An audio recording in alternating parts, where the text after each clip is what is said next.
History as it happens, November 2nd, 2023. Ike's assassins. Car cette indépendance du Congo, si elle est proclamée aujourd'hui dans l'attente avec la Belgique. The year Congo achieved its independence from colonial Belgium witnessed the rise and fall of a remarkable politician. Patrice Lumumba, the first democratically elected leader in the history of that Central African country. So why did President Eisenhower want Lumumba dead? To be assassinated by the CIA as the winds of change blew across Africa in 1960. That's next with Stuart Reid, author of The Lumumba Plot, as we report history as it happens. A podcast from the Washington Times. I'm Martin DeCaro. The trade-off America made in the Congo was for short-term stability over long-term stability. So in the narrow Cold War logic, the operation in Congo made sense. You had gotten rid of a potentially pro-Soviet leader and replaced him with an American autocrat in the Cold War. What was not to like? When you broaden the time horizon just a bit, you realize how disruptive that was for the Congolese people. Also for the region, given what happened with the Civil War in the 90s. And so in this narrow Cold War logic, it made sense. But if you think about long-term stability, long-term legacy, it was disastrous. On June 30th, 1960, Prime Minister Patrice Lumumba delivered a speech that sent his audience into delirious applause. His words marked a break from the dark past of colonialism into the bright future of an independent Congo.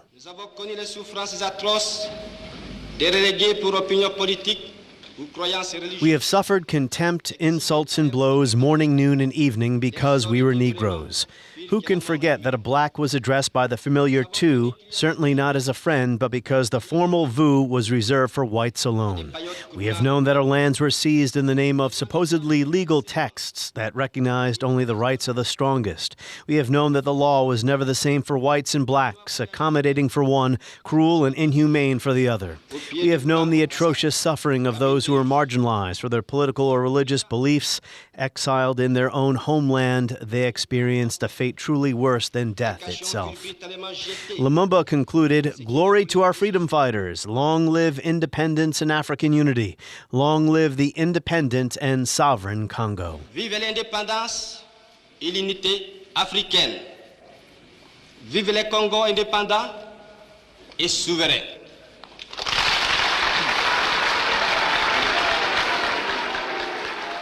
I'm reading from pages 120 and 121 of Stuart Reid's The Lumumba Plot, The Secret History of the CIA and a Cold War Assassination. Most Americans today do not know who Patrice Lumumba was, what he stood for, and why a short time in the global spotlight after a meteoric rise from obscurity to power was and is important. The thing is, Lumumba's demise, his arrest and humiliation, was caught on camera in 1960. Movie audiences watched newsreels like this one from British Movietone. They caught him on his way to Stanleyville and flew him back. Patrice Lumumba securely wrote.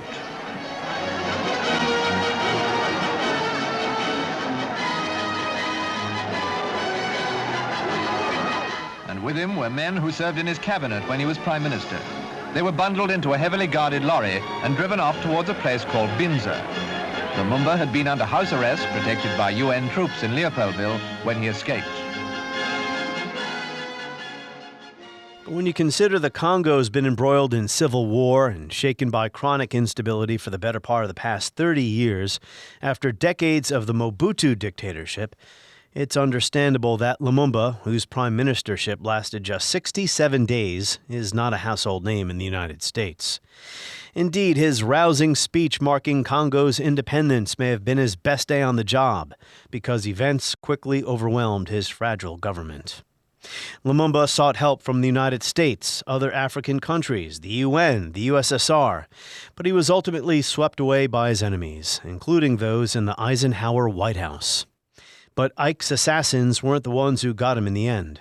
Page 397. It was Lumumba's turn now, the boy from Honolulu, the studious bookworm, the Stanleyville postal clerk, the patient évalué, the colonial prisoner, Leopoldville's top beer promoter, the leader of the MNC, the hero of the Brussels Round Table, the happy parliamentary candidate from Oriental, the 35-year-old prime minister of the Congo, a son, a husband, and a father. This was the man now stooping before a tree, squinting through hazy eyes into the headlights, panting, trembling, and saying nothing. A burst of bullets, and Lumumba crumpled. It was over. The whole affair, of course, serves to underline once again the conditions prevailing in the Congo. It's not enough to arrest a man. He must apparently be beaten up as well, then put him on trial later, no doubt. So we have done a few episodes about CIA coups recently. Search for the episodes Operation Ajax and Chile's coup, if you missed them from the past few weeks. I intend to continue focusing on these important episodes from the Cold War, when the U.S. under Eisenhower began a dangerous pattern of intervening in the affairs of other countries through covert operations, often backing murderous dictators in the name of stopping communism. Stuart Reid is an executive editor at Foreign Affairs, the official publication of the Council on Foreign Relations. Hello, Stuart Reid. Thanks for having me. So why Patrice Lumumba? Why a book about the Congo and this CIA plot that, frankly, most Americans don't think about very much? So when I was researching this, what really struck me was that this crisis, the Congo crisis, with Patrice Lumumba at the center of it, was front page news in the summer of 1960. It was the big Cold War crisis of the time. But as you said, it later became forgotten and most people haven't heard of it. I was never taught about it in school. And so I wanted to understand this event that was such a big deal at the time. And you know, it seemed like the world hinged on what happened in Congo for a brief moment. So that was the goal, to go back, see what happened, tell the story of this remarkable man, his remarkable rise and tragic fall. And you didn't write a dry academic tract. Not that there's anything wrong with academic history. You wrote a narrative history here. Why did you approach the book in this way? Well, I wanted it to be read, and I think of the books that I enjoy reading, and they tell a story and keep the page turning. So I hope readers will probably learn a lot, but I want to entertain them and create a sense of suspense, which is what people really felt at the time when they were living these events. I mean, there's so many different aspects of it. There's the Cold War crisis aspect. There's the CIA assassination plot. There's Lumumba himself, this mercurial, fascinating character. At the end of the day, it's a tragedy as well with Lumumba's death. Well, I think your subtitle actually shortchanges the book. It's about more than the secret history of the CIA and a Cold War assassination. There's a lot more going on inside your book. You get a taste of Congolese politics and what Belgium colonialism was like, and all the other currents and forces that were operating on the world stage. I also wanted to just address your point that you made earlier about how this was front page news at the time. There were newsreels, there were photographers present when Lumumba was arrested, right? And he was beaten. People all over the world saw these photos, right? Yeah, and that prompted a huge amount of outrage. So Lumumba was arrested by Mobutu, his enemy, who would later go on to rule country for more than 30 years, beaten in front of American photographers. And actually, the U.S. ambassador to Congo at the time was worried about the propaganda effects that this would have. And he was rightly worried because there was widespread outrage, especially across what was then known as the Third World. So let's establish a little bit of context before Patrice Lumumba wins the election in 1960 and becomes the first democratically elected leader of that newly independent country. And of course, he was only prime minister for about 67 days. So you mentioned it's a Cold War climate, right? Well, that was news to the Congolese. To them, this was not really about the Cold War. That was what outsiders thought. But let's talk about how the Cold War was hardening at this point. The arms race was accelerating, and a possibility, I think it was a missed opportunity, really, after Stalin's death, for a real thaw between the U.S. and the Soviet Union. The new Soviet leaders, before Khrushchev consolidates power, were looking for a way out of a disastrous arms race. But that doesn't happen. So 1960, how would you describe the Cold War at that point? Very tense. The phrase the height of the Cold War is debatable. It's kind of impossible to pick exactly when was the height of the Cold War, but 1960, things were very tense. You had the shoot down, the U-2 incident that spring, which scuttled détente talks in Paris. So Eisenhower and Khrushchev were really facing off. And you're right, earlier when Stalin died and Khrushchev eventually consolidated power, there was this brief moment of hope that he would take a softer approach towards the United States. People thought Eisenhower would do the same. None of that happened. So in 1960, things are very tense. And the Cold War is shifting to new parts of the globe. Right. So in Congo's case, it had been a Belgian colony for 75 years. Other countries were also becoming independent at that time. They called it the Year of Africa in 1960 because 17 different African colonies were becoming independent countries, and Congo was one of them. That'd be a killer trivia question. Name the 17. But I do have a list here. Ghana, 1957. Guinea, 1958. Then 1960. Cameroon, Senegal, Togo, Mali, Madagascar, Congo, Somalia, Niger, Burkina Faso. I won't go over all 17, but you get the idea. And I used the term Congolese before. I mean, did people in that country, that new country, consider themselves Congolese? Or did they identify with their local region or their ethnicity? Both is the real answer, but the colony of Congo was a fiction created on a map, drawn in Europe by Europeans, and it, like all colonial borders, ignored the reality on the ground. So you had this massive colony and then country that grouped together hundreds of different ethnic groups, many different languages, geographically massive. I mean, the size of Western Europe, 80 times the size of Belgium. So in some sense, it didn't really make sense as a country. But Lumumba himself was an avowed Congolese nationalist. He thought the Congolese becoming independent should keep the country that they were now inheriting as a single, unitary, strong country. Other politicians, however, viewed themselves as protecting this or that ethnic group. He was a nationalist, but he was in many ways swimming upstream against the broader currents of ethnic particularism and, separatism and all that. Yeah, having a unitary Congolese state was very, very difficult to try to create that. The Belgians had tried in their own colonial way, and Lumumba wanted to keep that one aspect of colonialism. And so when Belgium agreed to independence, there was these negotiations in early 1960. They sort of split the difference between a unitary, strong central government and a loose, federally organized thing. And that sort of baked in some instability into the system that would come back to haunt Congo later. Yeah, they copy and pasted the Belgian constitution, didn't they?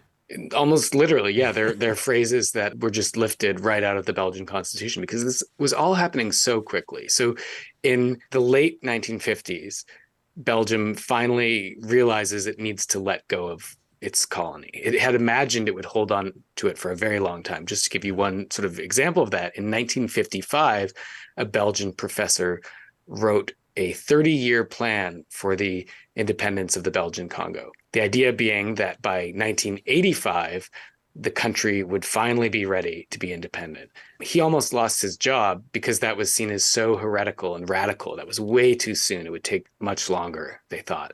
Things then changed very quickly, and there was a riot in Congo in 1959. The Belgians are looking at what's happening to the French in Algeria, and they don't want a colonial war of their own. So they very quickly change tack and decide to offload their colony as quickly as possible. And they have this conference in Brussels where they hash out the details of independence, including that's where the copying and pasting of the Constitution happens. That's right. Decolonization did happen quickly. It happened in very bloody fashion in some places. You alluded to the French in Algeria. There was also the French in Indochina. Yeah, the Belgians didn't want to get rid of the Congo, which was at that point a Belgian colony. It had been the personal fiefdom of King Leopold, right? Now it's a Belgian colony. They didn't want to get rid of it, but they decided they had to, and they decided not to try to hold on to it with violence. Right. The problem was that the Belgians did virtually no preparation for this because they started way too late because they didn't imagine that they would have to give up Congo anytime soon. And they had specifically prevented any sort of domestic elite from growing in Congo. So you had, the French and the British, they at least had sort of proto-legislatures. You had a black governor general in certain French colonies. There was a Senegalese representative in the National Assembly in Paris. So there were all these sort of quasi proto-democratic institutions, but you had none of that in Congo. The whole idea was they had this phrase, no elites, no problems. The idea being if you prevent any Congolese elite from emerging, then no one will agitate for independence and everything will be placid and calm. Yeah. So that was the strategy. It failed. And then upon independence, you had a country that just had very little experience in terms of its leaders. That's right. Well, the Belgian also said, they'll need us because we have all the education and the technicians and the civil servants and the know-how. They will still need us to run this state that the Belgians were using to extract very valuable natural resources. We'll return to that in a moment. But, back to the Cold War angle here and how the United States perceived the Congo. You document in your book just how poorly American leaders understood the country. They kept seeing communism and socialism. But wasn't it true that in many parts of Africa, or what we would call the global South today, socialism was attractive to many of these new states? I mean, it's implicit in Harry Truman's Truman Doctrine speech going back to 1947. Americans understood that as these new countries became independent, that socialism would be attractive to them, and therefore the U.S. had to do something about it. Well, certainly socialism was a natural fit for many of these places. So in Guinea, for instance, the Soviets had a heavy presence there. The difference, of course, is between middle-of-the-road socialist economic model and, full-blown communism and being a Soviet satellite state. And so in Congo, the U.S. really worried that under Lumumba as prime minister, he was about to take the country communist and turn it red. In fact, he had no plans of the sort. He had cut his teeth as a anti-colonial nationalist. He was not going to give up one form of domination for another, as he himself said many times. So I think the American policymakers couldn't quite understand third world neutrality and nationalism, and they thought that every country had to pick a side in the Cold War, and Lumumba seemed to be flirting with the Soviets, and that had to be stopped. This process, or these processes we've been discussing, or developments, had major implications for the United Nations as well, which is still a relatively new organization, had never done a peacekeeping mission before. Talk about that a little bit, Stuart. What's striking is the United Nations of 1960 that I was reading about and studying is completely unrecognizable from the United Nations of today. And by that, I mean, it was powerful. It was in the news all the time. I mean, you'd have front page stories about what the Security Council did yesterday, which is now not something you'd see. And the Secretary General of the UN, Dag Hammarskjöld, was an influential global diplomat who was sort of seen as a worldwide problem solver. He had turned the position of Secretary General from sort of mere recording secretary of the Security Council to a more powerful position with independent weight and heft. So what happens in Congo is days after independence, there's this massive crisis, a mutiny. Belgian troops have intervened without Congolese permission. And so Lumumba, as prime minister, calls on the UN for help. Hammarskjöld reacts by setting up this massive peacekeeping operation, which was the first of its kind, because the UN had done, some monitoring of truces and ceasefires, but never before had it been responsible for restoring order to an entire country. So let's return to the issue of why the United States, or why any powerful country, would have been interested in what was going on in Congo in 1960. This is where capitalism is an important structure. And to what extent were U.S. interests driven by the fact, and we know what European interests were, of course, why the Belgians were there, but what about the U.S. or even the Soviet Union? By the fact that Congo was what? Rubber, copper, had a lot of minerals. Talk a little bit about capitalism here, driving U.S. decision makers. So I had expected to find that American officials would consider Congo economically important. In fact, it wasn't at that point. All the ties, almost all the economic ties, were to Belgium because they had, obviously dominated Congo during the colonial period, and there were very little economic ties to the United States. So when you look at the cables and the State Department memos and the CIA documents and et cetera, you see virtually no discussion of the economic interests at stake. It's all about the Cold War, domino theory, this idea that the Congo might be on the wrong side of the Cold War. it wasn't particularly strategically important country at that point. Congo had exported uranium that ended up in one of the atomic bombs dropped over Japan. But by 1960, it was exporting 0 tons of uranium to the United States. So, in fact, there was this Senate investigation later as part of the Church Committee that concluded that America had sort of somehow gotten deeply entangled in the politics of a country in which it had no strategic interests or negligible ones. Yeah. So it was surprising to me how little economics played into this. And on the Soviet side, they were even less interested in Congo. In 1960, the Soviet Union had not become as powerful as it would later become. It viewed Congo as a faraway place where it couldn't have much influence, wasn't really ripe for communism. Lumumba was an unreliable leader. He wouldn't be a good ally. When the Soviet archives opened up after the Cold War, it turns out there was very little on Congo in them. It's fascinating. Let's remind ourselves that at this point, 1960, the Soviets had no military bases outside of the very large country of the USSR and the Eastern Bloc. So, Stuart, this is your first time with me, so you're getting used to my meandering interview style. It takes about 20 minutes to get the heart of the matter here. The 1950s, the milieu in which Lumumba forms his ideas, and nascent Congolese nationalism. We already talked about that there was no nation state of the Congo. People identified with their local regions or their ethnicities. So where did nationalism come from? Was it just part of a larger global current of independence and nationalism sweeping across the continent?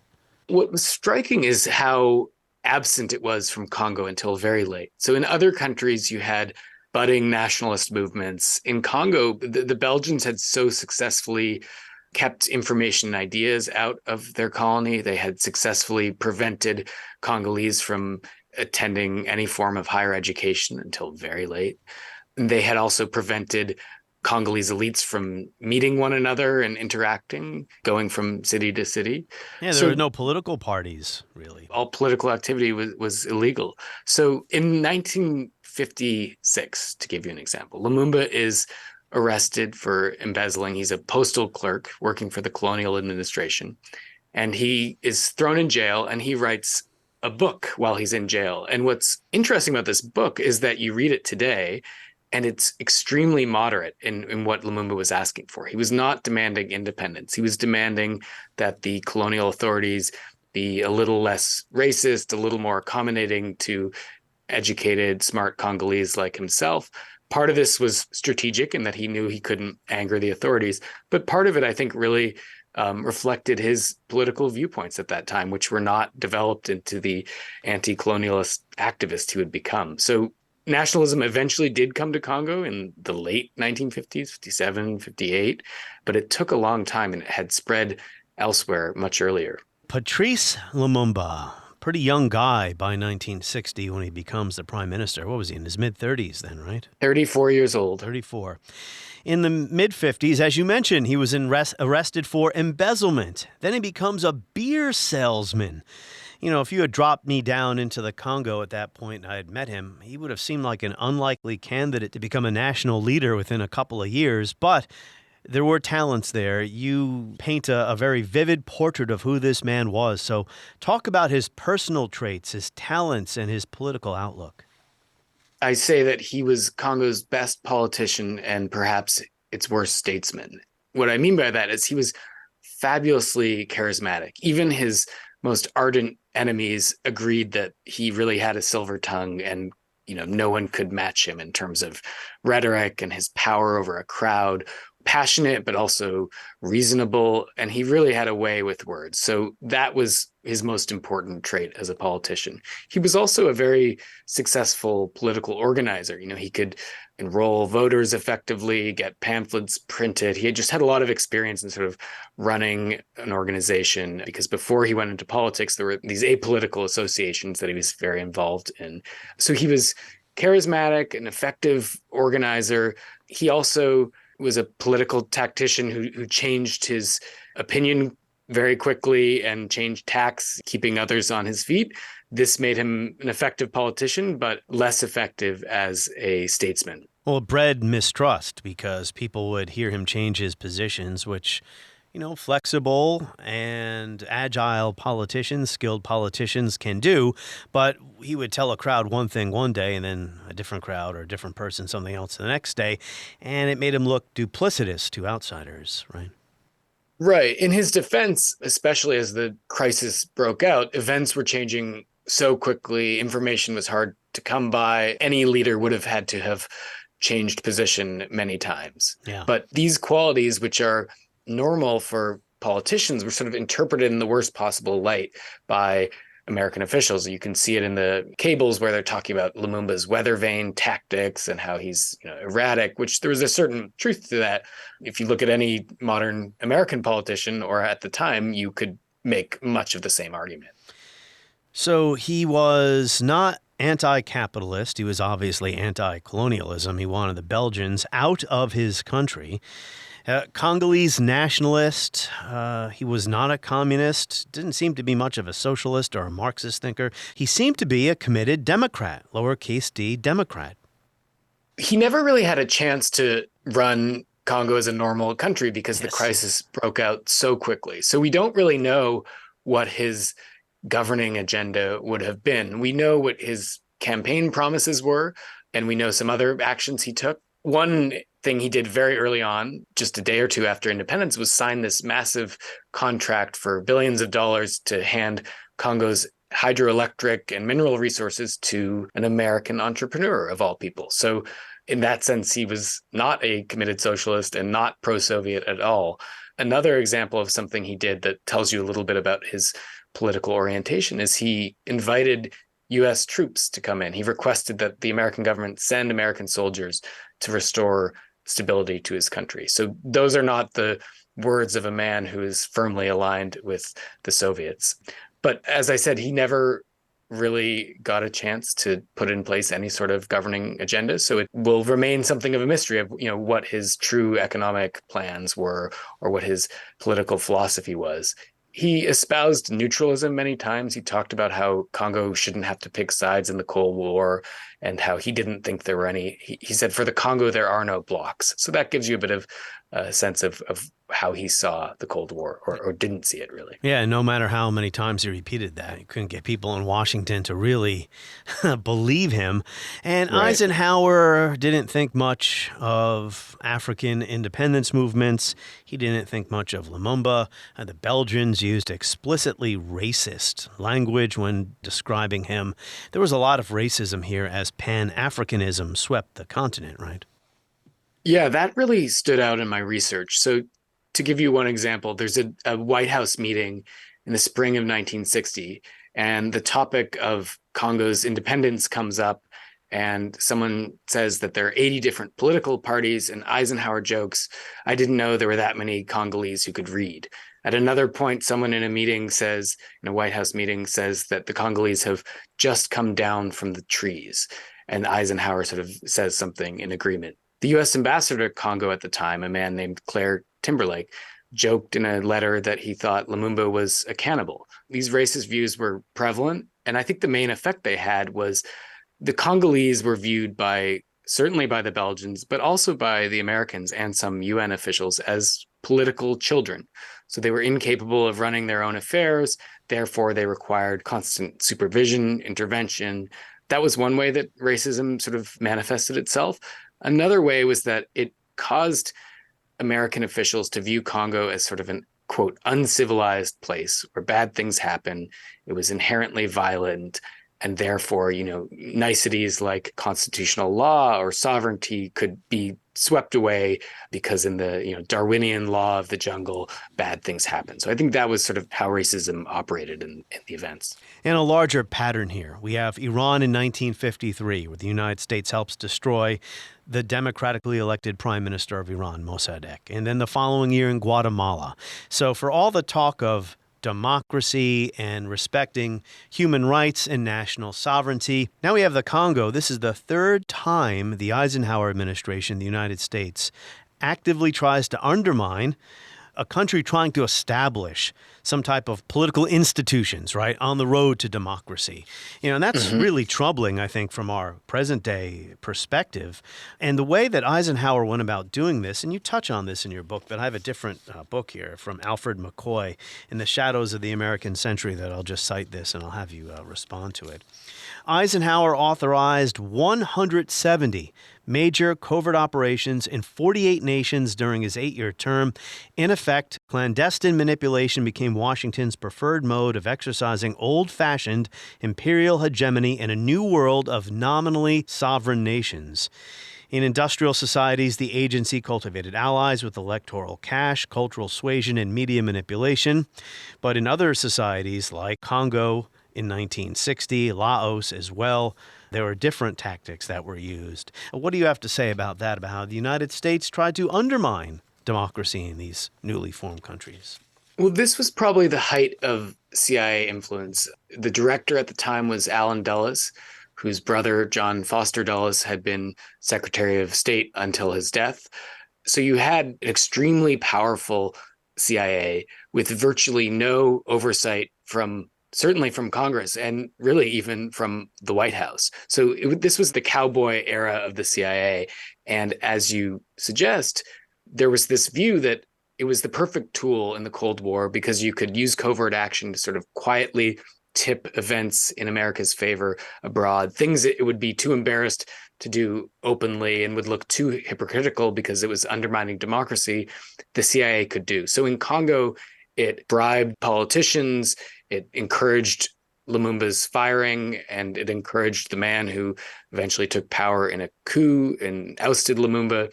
And it had a role really in every important event leading up to Lumumba's downfall and death. I'm going to return to whether the CIA role was decisive. It sounds like you're saying it was, but back to Lumumba and the 1960 election. How would you describe this election? It was run by the Belgians because this was right before independence. This was in May 1960. There were hiccups and it wasn't perfect, but it was widely viewed as being representative. And Lumumba's party won more votes than any other party.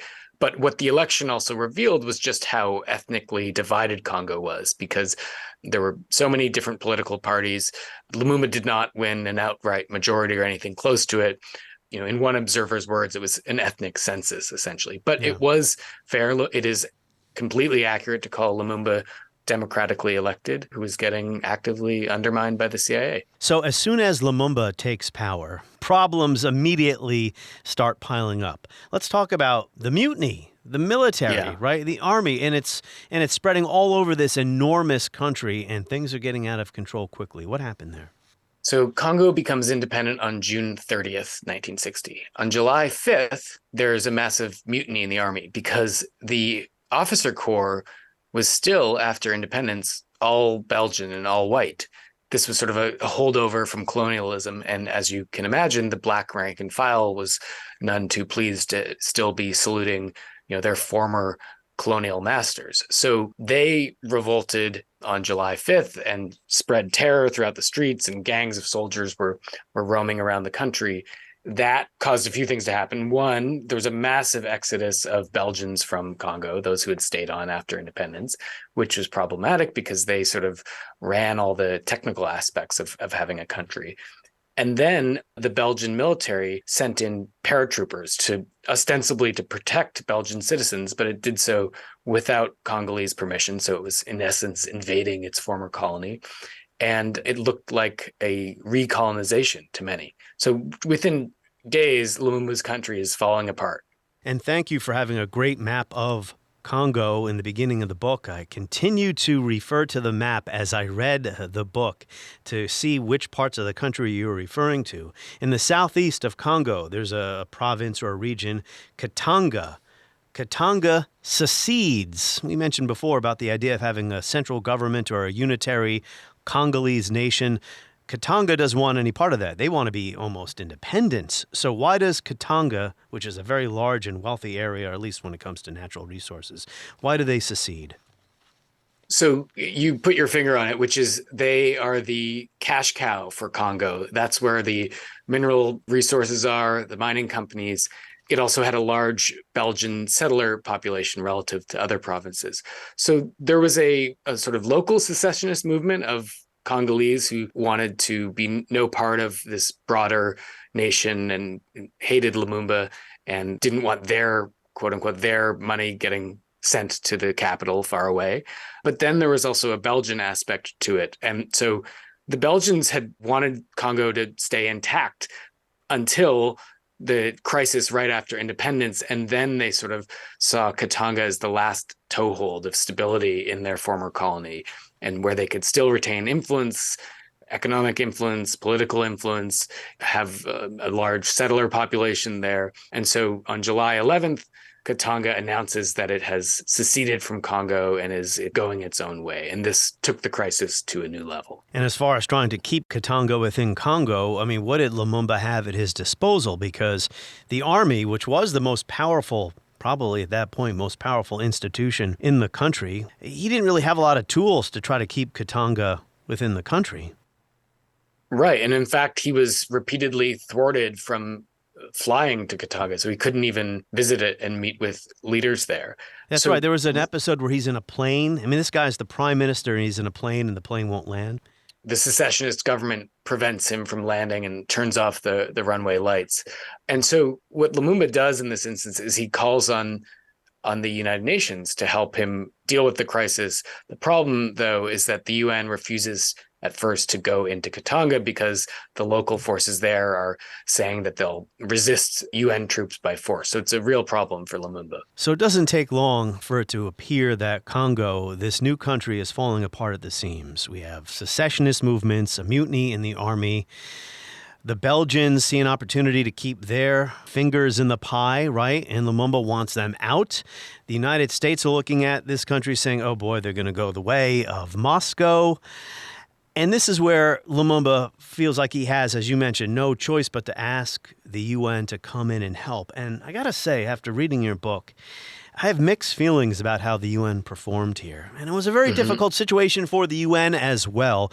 It even seemed that Hammarskjöld wasn't quite sure what to do. They wanted to respect Congo's independence, therefore not take sides in these civil wars, if you will. At the same time, they had a responsibility to not have the country just fall to pieces. Yeah, the UN was in many ways in an impossible situation here because they had originally imagined that the Congo crisis, as it was quickly called, could remain separate from the Cold War. And so the Soviets and the Americans did not veto or voted for the UN resolution authorizing peacekeepers to go to Congo.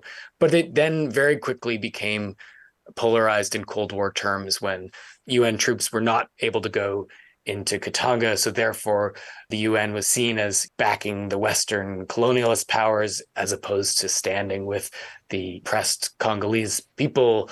So very quickly, the crisis became a Cold War crisis rather than just a sort of independence crisis. And Hammarskjöld was caught in the middle of this. As you say, he was torn, and he was very hostile to Lumumba. They compared him to Hitler. He did, yeah. He Hitler despised Lumumba, as did his deputy, Ralph Bunche, an African-American diplomat who worked for the UN and was sent to Congo. He too hated Lumumba.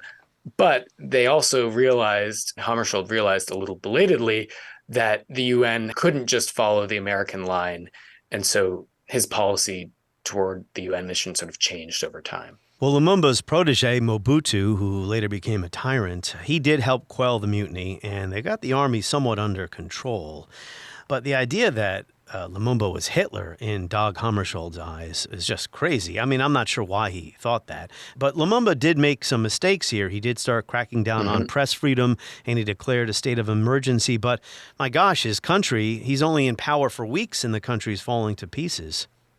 I mean, Lumumba's often held up as this untainted hero, particularly by the left, but he was complicated, like most politicians.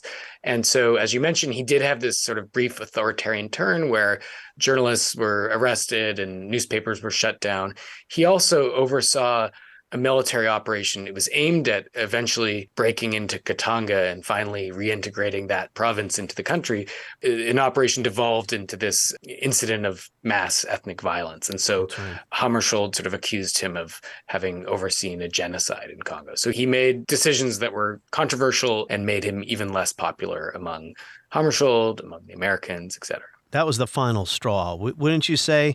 I mean, from reading your book, the operation to try to end Katangan secession, if you want to put it that way, devolved into horrible ethnic violence. That was the last straw in the eyes of the UN. And then amazingly, the UN kind of goes along with a coup attempt to try to get rid of Lumumba. Yeah, I mean, it's so striking today to think of the UN backing a coup against a democratically elected leader, but that's exactly what happened. So the UN representative, after Ralph Bunche, a man named Andrew Cordier, encourages the country's president, a man named Joseph Kasavubu, to fire Lumumba and helps him consolidate power after announcing this firing. It turns out to be a mess because then Lumumba in turn announces that he's firing the president. So you have Congo's two top leaders having announced that they've fired the other. And I'll have to say, you do such a good job of weaving all these storylines together because you are moving around quite a bit.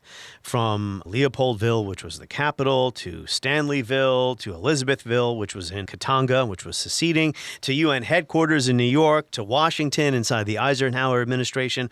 This is where the Eisenhower administration decides they've had enough as well.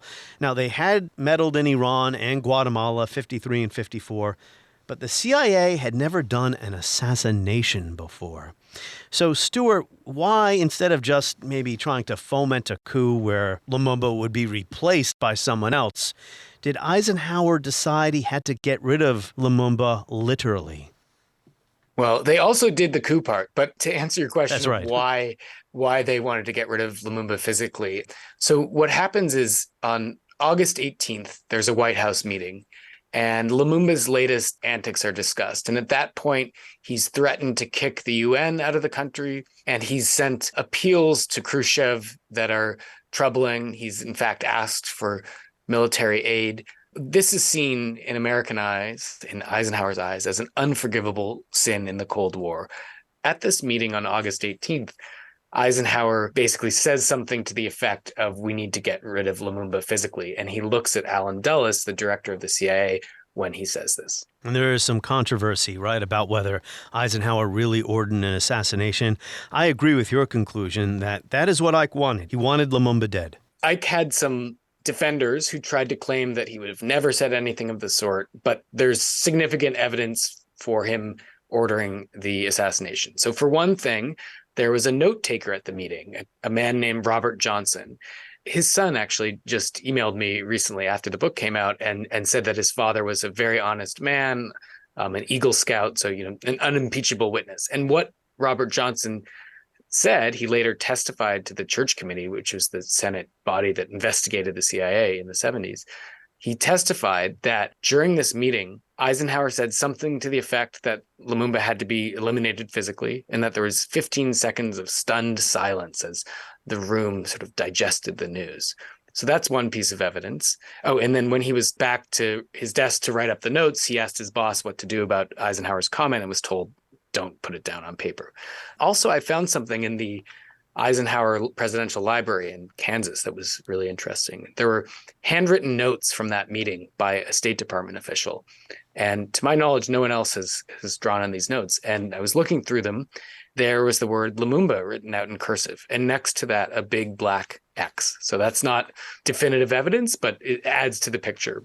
Perhaps the most important piece of evidence is what happens next, which is the CIA puts into motion this bizarre assassination plot. Yeah, we're going to talk about the CIA's would-be assassins, but you're right to point out how when Lumumba asked the Soviet Union for military assistance, that was also the final straw. Not only the botched military campaign into Katanga to stop secession, when he asked the Soviet Union for help, that gave everyone who was looking for evidence of a communist made-in-Moscow plot what they needed to see. But Lumumba was in such a difficult situation, he wasn't getting the help he wanted from other powers or the UN. So out of desperation, he turned to the Soviet Union. Right. The CIA station chief in Congo, a man named Larry Devlin, writes a cable talking about a, quote, classic communist effort to take over the government, which was how Lumumba's entreaties to the Soviets were viewed. Yeah. As you just said, they were really just an act of desperation. He needed military help. He had tried the UN. That didn't work. He had tried the US, asked for American troops to intervene. That didn't work either, so he went to the Soviets. Yeah, another American on the ground in Congo referred to Lumumba as Lumumbavich, like Russified his name. For real? I mean, are they this paranoid to think this man's actually a communist? But so, I mean, it really does speak to the Cold War paranoia operating, but you're right. Viewed from today, it just seems so ridiculous, but I tried to give a sense of what they were thinking. But I think the U.S. ambassador to Congo, Claire Timberlake, he's the one that called him Lumumbavich. And there really was just, he did not have a sophisticated view of events on the ground, to put it mildly. Yeah, there's no evidence at all that Lumumba ever subscribed or embraced communist ideology. But these assassination attempts, I'm going to call them plots, by my count, it was 3 different people were sent by the CIA to Congo to try to kill Lumumba, if not themselves, to hand the job off to somebody else. The first person brought the poisons, right? And then 2 other operatives who had really sketchy backgrounds were sent to try to kill him. None of it worked. The CIA sends its top chemist, a man named Sidney Gottlieb, to Congo, and he carries with him vials of poison and a syringe and rubber gloves and a mask. And he explains to the station chief there, Larry Devlin, that this poison, Devlin will have to find a way to get it into Lumumba's food or toothpaste, and it'll kill him within a matter of hours or a day. Larry Devlin, the CIA station chief, cannot get access to Lumumba's house because by this point, Lumumba's been deposed as prime minister and thrown under house arrest. And so there's no way physically for him to get the poisons to Lumumba. So he's writing cables back to CIA headquarters in Washington explaining the problems. And the cables back are sort of that of a frustrated manager asking why its employee has been so lazy. And Devlin's writing back, oh, I've been busy and I can't get access. But, I've also talked to some other people, and could you send a rifle? Maybe that would help. We could assassinate him that way. And then the CIA sends these 2 agents, Europeans it had recruited years earlier with criminal backgrounds, sends them to Congo to sort of speed up the operation and act as helpers. They're not supposed to know about each other, but they end up bumping into each other at the same hotel bar and realizing they're both working for the CIA. So there was a lot of bumbling going on too. David Chichichvili, he was one of the operatives. His code name was W.I. Rogue or Y Rogue. Right. Spent 5 years in prison after robbing a bank of 1 million francs after World War II. He was caught fleeing to Spain, approached by the CIA in the French Alps in 1959. I'm reading from your book here. And apparently this was the recommendation the CIA offered as to why he would be good at killing Lumumba. He is indeed aware of the precepts of right and wrong, but if he is given an assignment which may be morally wrong in the eyes of the world, but necessary because his case officer ordered him to carry it out, then it is right, and he will dutifully undertake appropriate action for its execution without pangs of conscience. In a word, he can rationalize all actions. This unusual-looking man, even by French standards, bald and bow-legged with a wiry and diminutive frame and a prominent hook nose. So, Stuart, they actually gave him, a nose job? Yeah, they gave him plastic surgery. They gave him new dentures. They gave him a toupee. The idea was that they didn't want anyone to recognize him in Congo because he had lived in Europe. And so there was that fear. And he turned out to be a disaster from Devlin's perspective. He was, Devlin likened him to an unguided missile, and he was a spendthrift. He was loose-lipped and divulged way too much to people he had just met. He also forgot people's names after he met them, which was an unfortunate trait to have as a CIA agent. So he was eventually sent home from Congo, and it didn't work out so well. What do you mean, John? Oh, I mean, Stuart. Yeah, imagine that, if forgetting somebody's name minutes after you meet him. So, laughing aside, it is Mobutu who does, the first coup doesn't work. Kasavubu changes his mind, or he waffles or whatever. It just looks bad. The UN decides, this is not what we should be doing here either. And it appears for a moment that Lumumba might make a comeback. So he's only in power 67 days. The ease with which Mobutu was able to topple him was really amazing.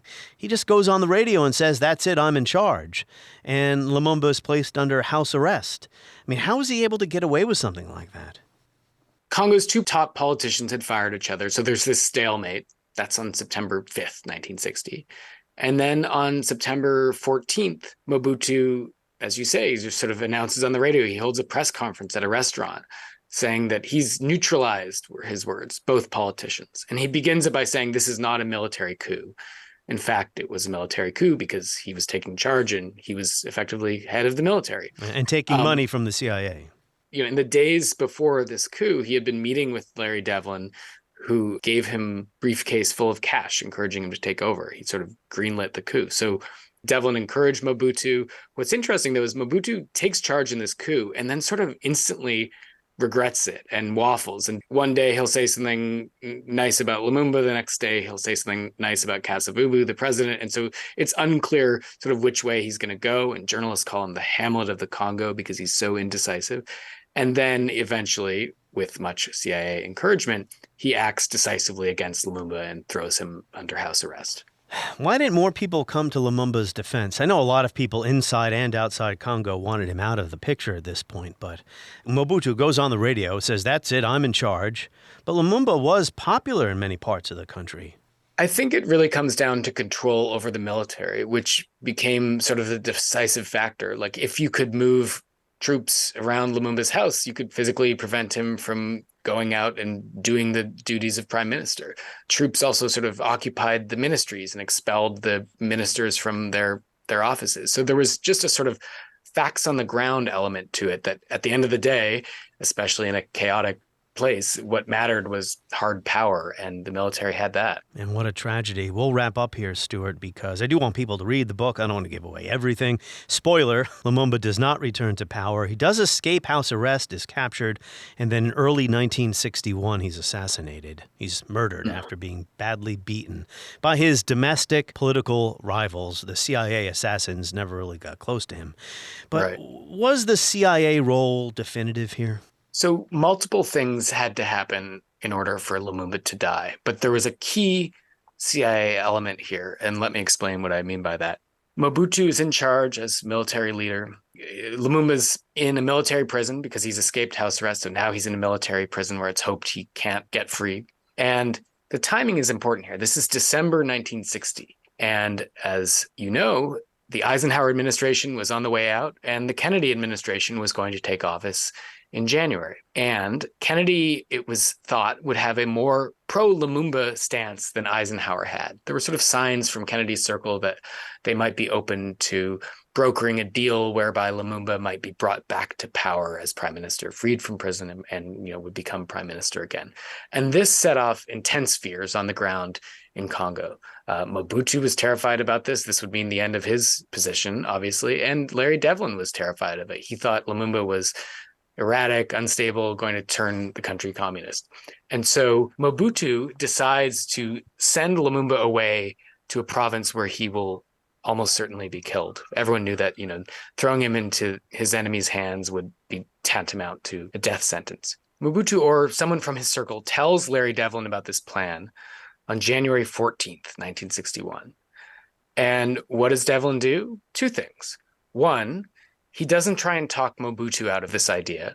And they were having, intimate conversations about every aspect of politics. Devlin was handing him briefcases of CIA cash. So they're in that context, this was a green light. The other thing Devlin does or does not do is he decides to keep headquarters out of the loop. He doesn't tell them about what is about to happen. It's the most important development in Congo. And he keeps headquarters out of the loop. He updates them about other twists and turns, but says nothing about this bombshell. He sits on it. Why? Because he understood correctly that had he informed headquarters about Lumumba's imminent death, they would have responded by telling him to put the brakes on the operation. Because at this point, Kennedy was about to come in, and it was seen as important matters of policy were a question for the new administration. You couldn't have any big events happening in the transition period. So Devlin knows this, that if he tells his superiors what's about to happen, he'll be made to stop it. So he sits on the news. And then on January 17th, 1961, Lumumba is flown to the breakaway province of Katanga, tortured the whole flight, tortured upon landing, and then hours later shot dead in a remote clearing by a Congolese firing squad answering to Belgian officers who in turn were answering to the local secessionist government. And he dies just 3 days before Kennedy is inaugurated. Wow. What's the legacy of this? Maybe that sounds like an obvious question, but Mobutu ruled for 3 decades. He was terrible. And then about 3 decades ago, a conflict erupted in what is now the Democratic Republic of Congo.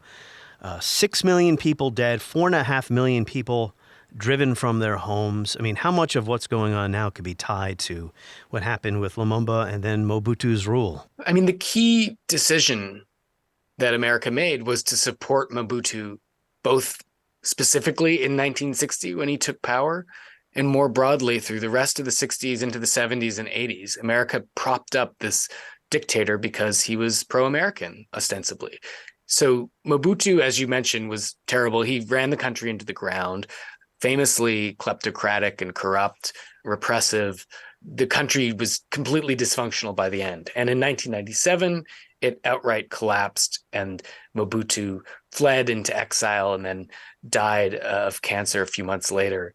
The country collapsed, and so began this massive civil war, one of the deadliest in recent memory.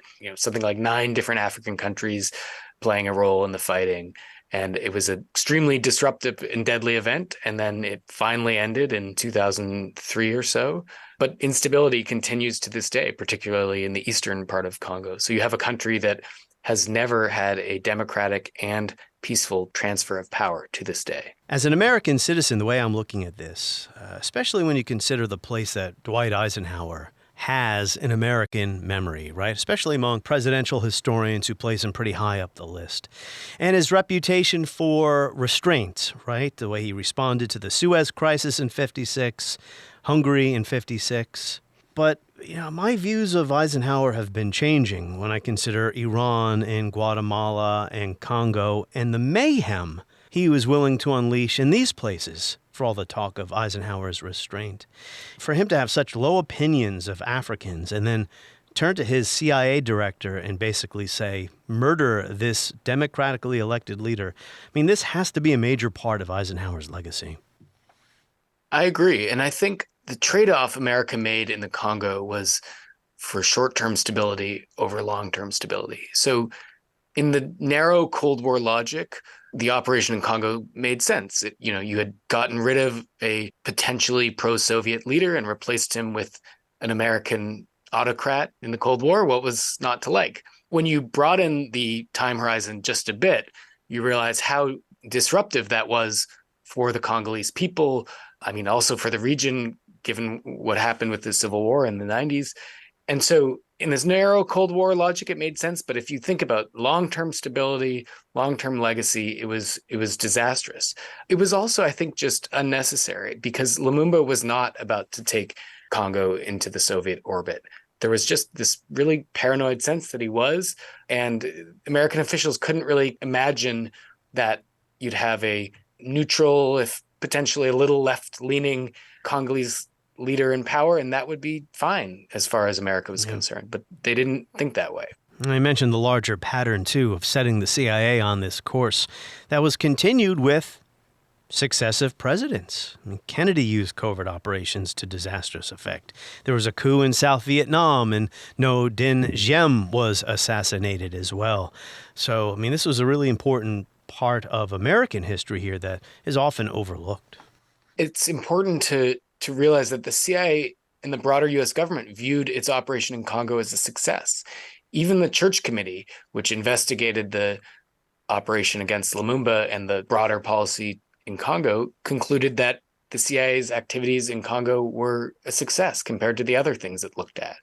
Larry Devlin, the station chief, was promoted for his work in Congo. He won an award for it. So the lessons were not learned.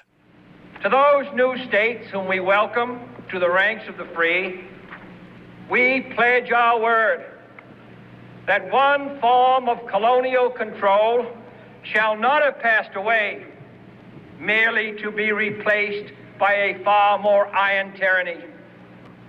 We shall not always expect to find them supporting our view, but we shall always hope to find them strongly supporting their own freedom, and to remember that in the past, those who foolishly sought power by riding the back of the tiger ended up inside.